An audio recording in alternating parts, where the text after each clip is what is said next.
Hey there, welcome back to The Daily. This is Adriana. Really great to be back here with you for another day of practice in our theme of the month, which is courage.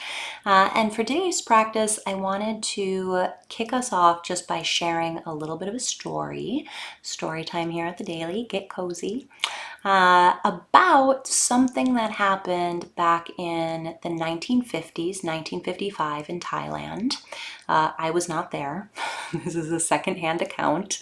Apparently, as it is read, back in the 1950s in Thailand, there was this Theravadan Buddhist temple, and there are all of these, really grand, beautiful Theravadan temples in Thailand.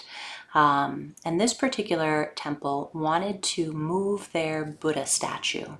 So they had this gigantic, larger than life, 9-foot tall plaster Buddha statue that they wanted to move to a different temple.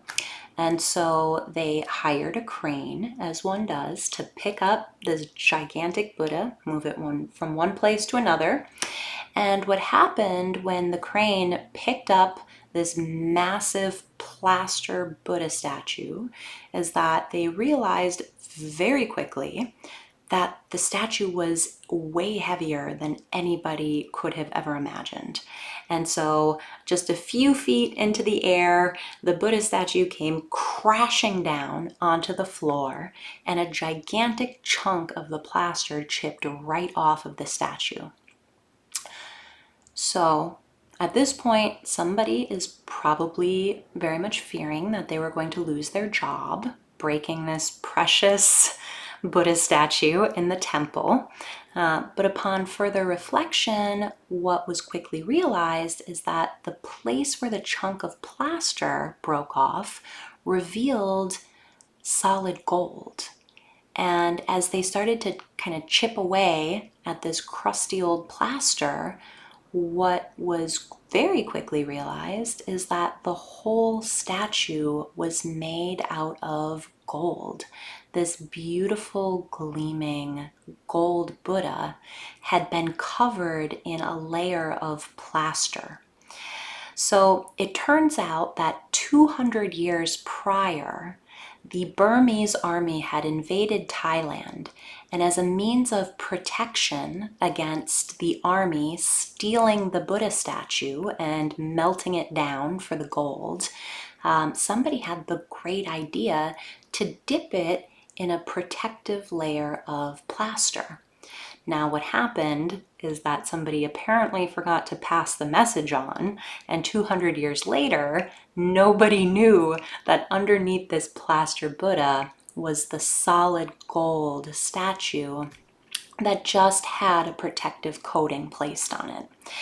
And I really love this story, this incident, because I think that it illustrates something so human, which is that in the face of danger or, the face of fear, we tend to kind of put on these protective layers.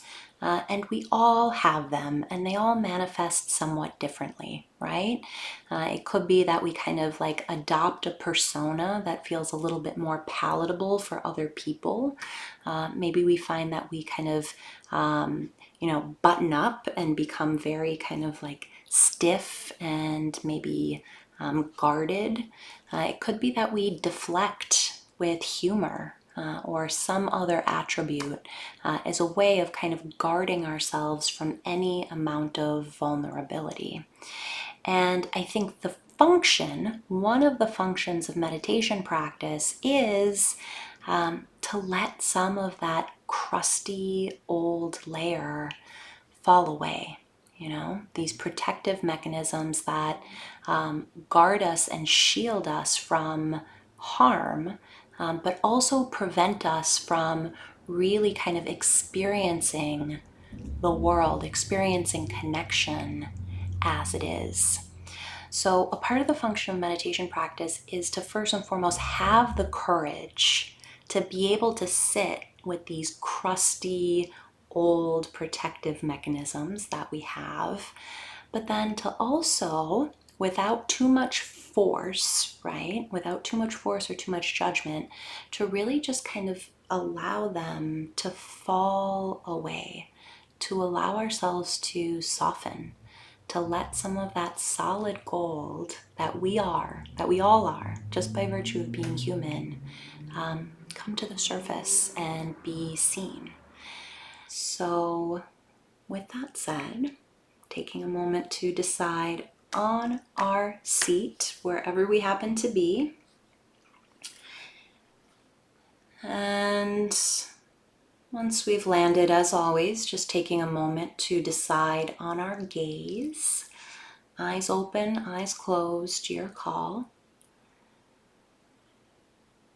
And we'll take just a few moments, as always, to open our practice by opening our senses, locating ourselves in space through our senses, turning the attention over to sound.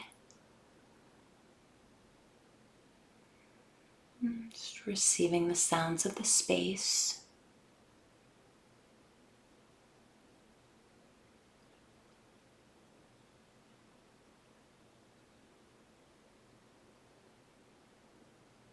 And staying open to whatever sounds present. And shifting the attention to touch.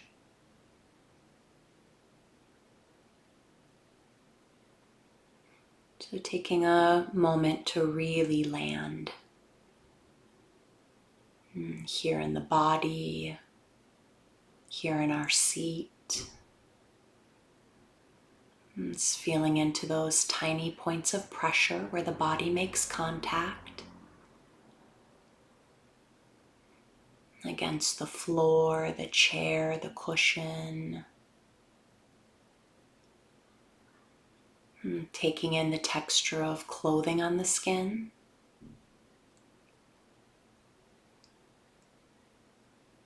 Temperature of the air in the room.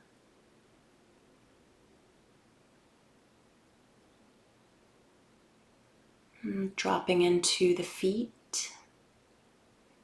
Just feeling the feet here.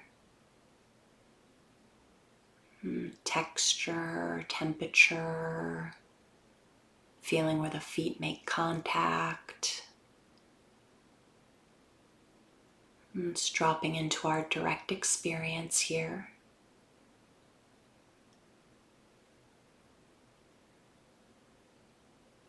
Tracing the attention across the soles of the feet,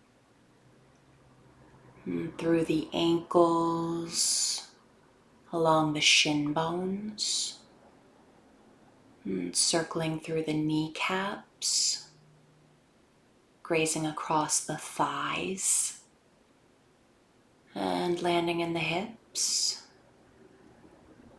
feeling where the sit bones make contact, again with the chair, the cushion. Bringing the attention to the belly, the chest. Just feeling into the belly, the chest. Starting to establish that firm contact with the body breathing.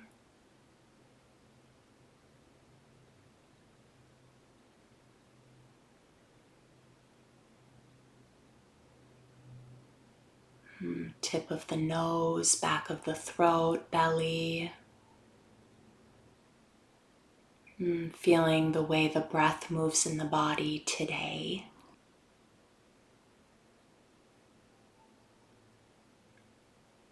And then wherever, however the breath is most easily felt in the body, most prominent, it's dropping our anchor of attention here, home base, the place that we return to, and continuing into practice, just using that singular instruction that as our minds wander, which they naturally will, we're just noticing when we've left our breathing acknowledging what captures our attention, and then gently, firmly coming back to the breath in the body.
So in these first few moments of practice, we've probably gotten a pretty clear sense of our quality of mind today. Again, just getting that front row view of our interior world. Maybe we find that we're practicing with a particularly spacey mind or restless mind, planning mind, analyzing mind, sleepy mind. And whatever quality of mind we're working with today, seeing if we can soften any edge of self-aggression, a protective mechanism unto itself, the sense that our experience should somehow be different or better. And instead, just allowing ourselves to practice with our mind as it is, right here at this moment.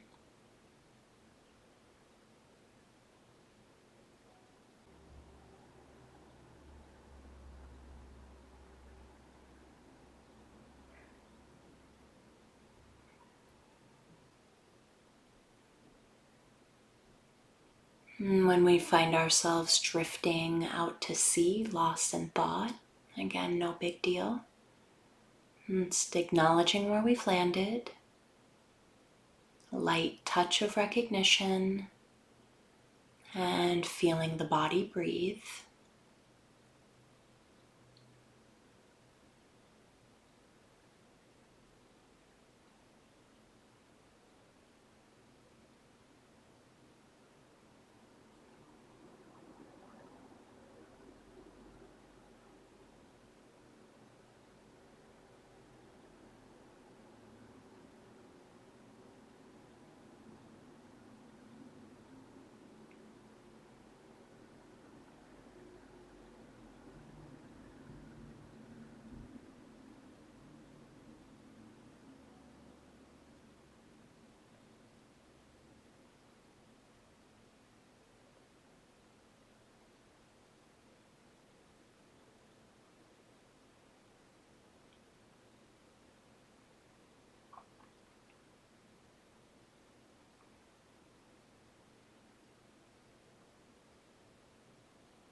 And again, if we've drifted, no big deal.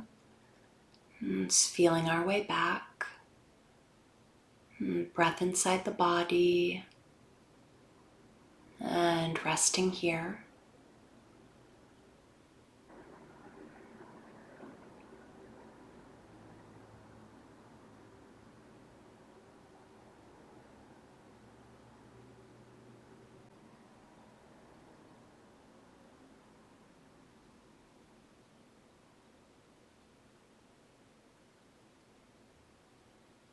It might be worth noticing if there's anything that we could soften here, relax into, relax with.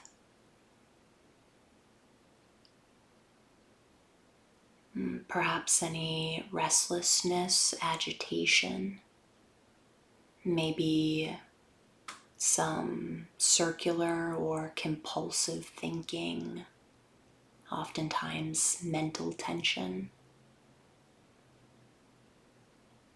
Just noticing if we might just be able to relax with, breathe with, and soften into these spots.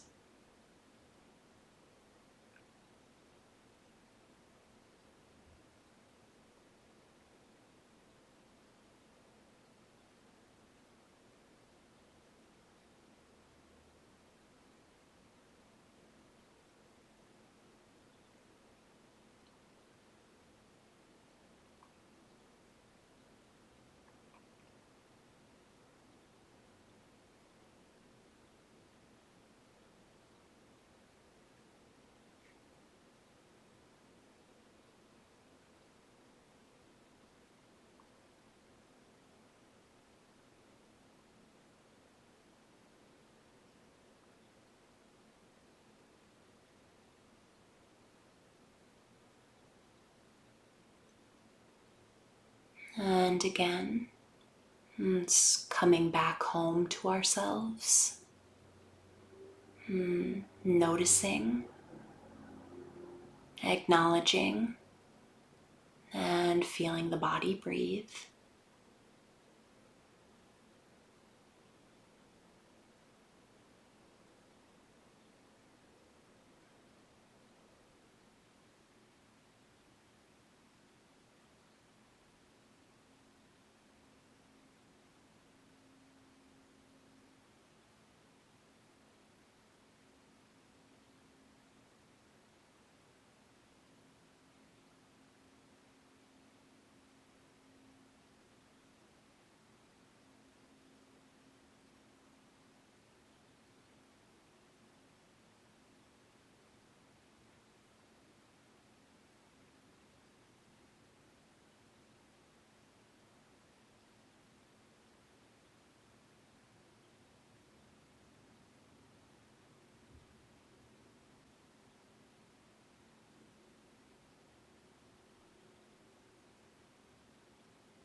So again, there's nothing more or extra that we have to do or be here.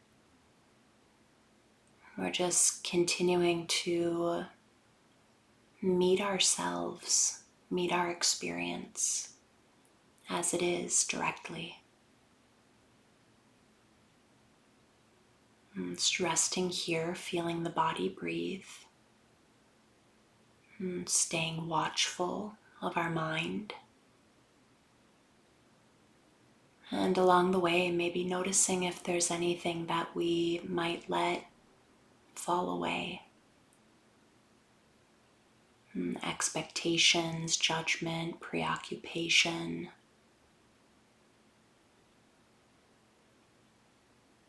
Whatever hinders our ability to just taste this moment directly.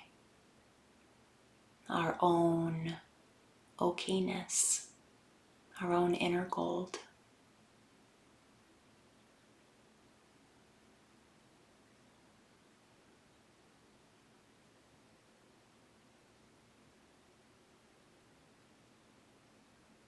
And when we drift, no big deal.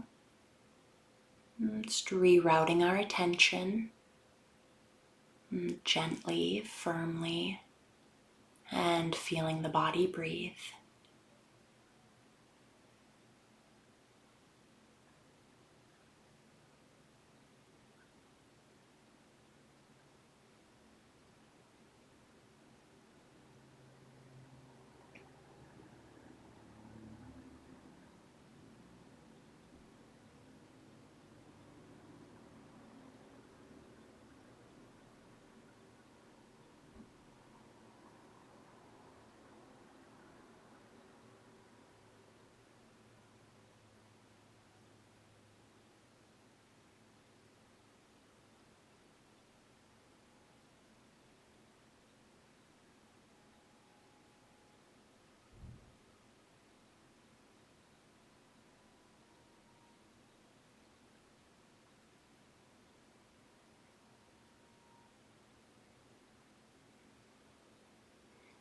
And then in our final few moments of practice here, just reconnecting to what it is that brought you here, that intention, motivation, why yes.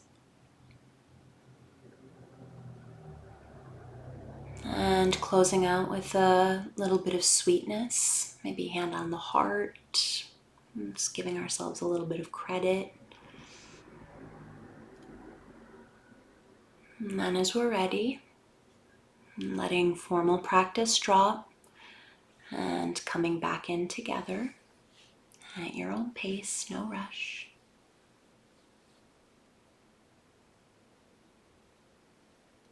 Thank you.